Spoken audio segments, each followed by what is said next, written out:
Olá, pessoal, sejam bem-vindos a mais um podcast. Eu, Eduardo Hirossi. Eu, Arnaldo Cordeiro. E eu, Paulo Pinceta. A gente está fazendo um bate-papo aqui, tentando responder algumas perguntas que foram feitas na nossa comunidade. E, inclusive, essas perguntas aqui, eu sempre falo, gente, elas são pertinentes e a gente sempre conversa sobre isso. Nesses casos também tem exemplos do nosso próprio escritório, tá? Então, assim, por isso que a gente acha que é legal responder as mais pertinentes. É lógico, tem algumas perguntas que não dá nem para responder, porque são muito, assim, o tema é muito específico, mas a gente tenta mostrar o que acontece na prática para vocês aí resolver os seus casos aí no dia a dia. Tá bom, gente? Opa, O que tem de legal hoje aí? Ó, tem uma pergunta aqui muito interessante. O segurado que contribuiu acima do teto tem direito de rever esse excedente? Se sim, é feito por meio de requerimento na via administrativa? O que quer dizer essa pergunta? Ele recolheu acima do teto e ele quer rever esse valor que ele pagou a mais. Famosa restituição tributária. Aí Tá. ele faz uma outra pergunta aqui. Outra pergunta. Tem prazo prescricional? Porque o cliente dele está aposentado desde 2014. Tá. Então a gente tem que partir do princípio o quê? Que em 2014 ele parou de recolher. Não é bem isso que ela quis dizer a pergunta. O que ela entender? Assim, ó, primeiro, precisa entender um pouquinho o que é restituição tributária. Tá? Existe uma diferença no direito previdenciário que é remuneração e salário de contribuição. Qual é essa diferença? Exemplo, Arnaldo, você ganha 10 mil reais. Para a Previdência, ela vai analisar sua remuneração ou seu salário de contribuição? Salário de contribuição. Por quê? O salário de contribuição, qual que é a diferença dos dois?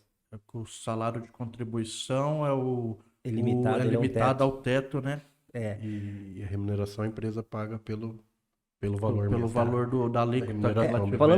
Falando um pouquinho da Lei 8.200, porque existem duas leis previdenciárias, a Lei De custeio, né? de 8.212 e a Lei 8.213, a Lei de custeio e de benefício, tá? Então, na Lei 8.212, a gente vê lá a alíquota de recolhimento. Em relação ao empregado, ele vai recolher sobre o salário de contribuição, que hoje é 7.087,22, tá? Então, só vai incidir contribuições até esse valor.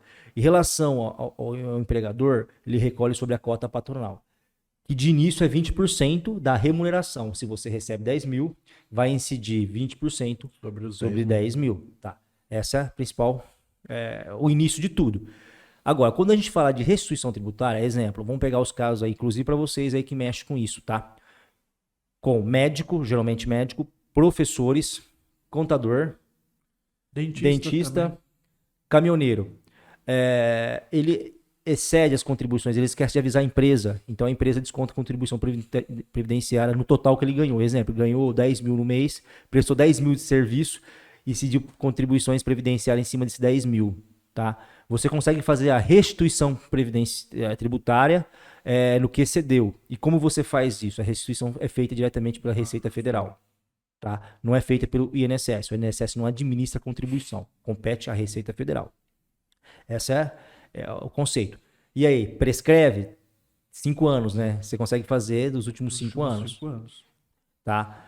O que ela quer dizer aqui nessa pergunta é o seguinte: ele se aposentou e continua recolhendo. Ele quer saber se ele pode fazer a restituição. Não, nesse caso não. Por quê? Porque é muito claro com o princípio constitucional e com o princípio previdenciário. O princípio da solidariedade. Se você aposenta e continua trabalhando, você é obrigado a receber contribuições previdenciárias. Nesse caso, você não vai conseguir fazer a restituição, tá? Porque é devido.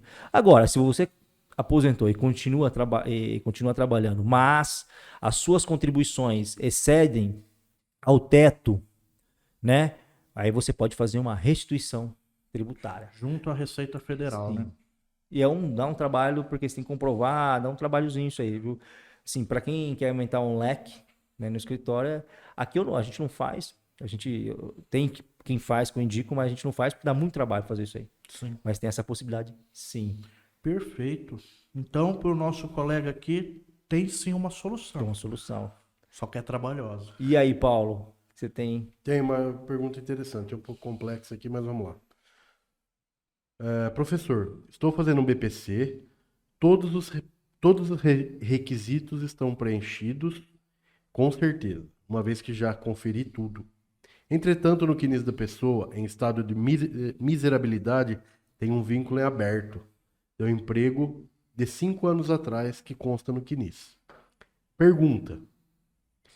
Faço o acerto do vínculo em procedimento específico ou entro com o pedido do BPC e corro o risco do robô indeferir direto?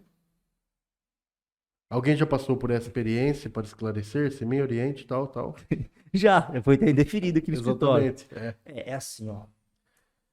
É um tema um pouco polêmico, tá? A partir de 21 de junho de 2021, o INSS começou a operar com o requerimento qualificado. O que é esse requerimento qualificado? Dependendo do BPC Louco, você vai pedir 88. Como só exige o critério da miserabilidade, se o robô fazer o abatimento lá do que foi informado lá no CAD único, né? E ele realmente vê a família CAD único lá e a família BPC tiver correto, o robô concede o benefício automaticamente. Tá? Só que ele trabalha com logaritmo, existe algum padrão. Nesse caso, quando o segurado tem um vínculo aberto, ele entende que o segurado está trabalhando, então, nesse caso, ele indefere o processo, que não era para ser indeferido, né? Porque era para entrar para dar uma crítica e voltar para o INSS. Tá. Se você quer um benefício concedido de imediato, Acerta o vínculo. eu acertaria o vínculo. E lembrando, se você fizer a atualização, fizer o cadastro no CAD único hoje e pedir um benefício no INSS, vai criar uma exigência para você apresentar o CAD único. Por quê? Geralmente demora um mês. Antigamente era 2 meses para aparecer no sistema do INSS. Tá?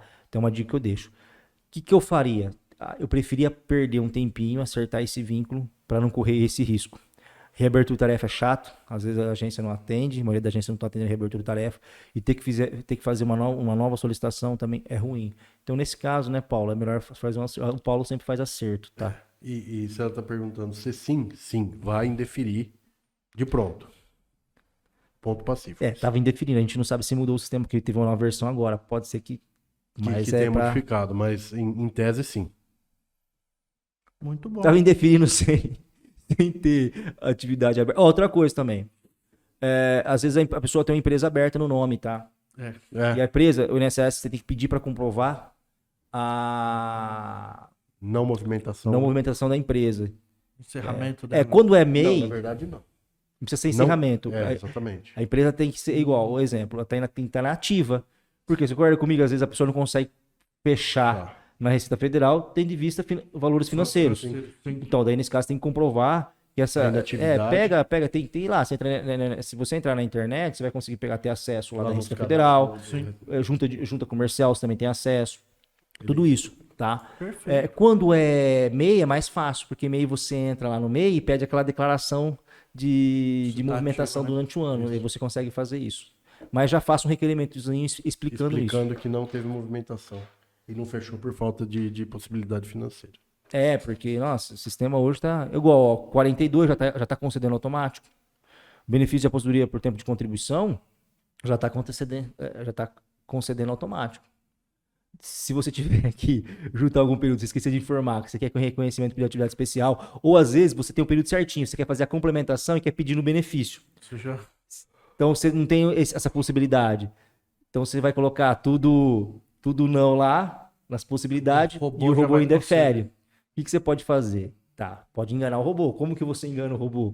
Coloca lá que você tem período de atividade do exterior. Faça um requerimento e fala, coloquei para que o servidor analise esse requerimento que tem contribuições abaixo lá, que contribuições extemporâneas passivo de comprovação. Eu preciso comprovar, mas para isso precisa que esse benefício seja analisado por um servidor do INSS. Esse é um meio de você fugir do robô. Tá? Perfeito. A gente sempre faz isso aqui para não ter indesejável indeferimento. Sim. Gente, acabou mais um podcast. Aguardo vocês no próximo.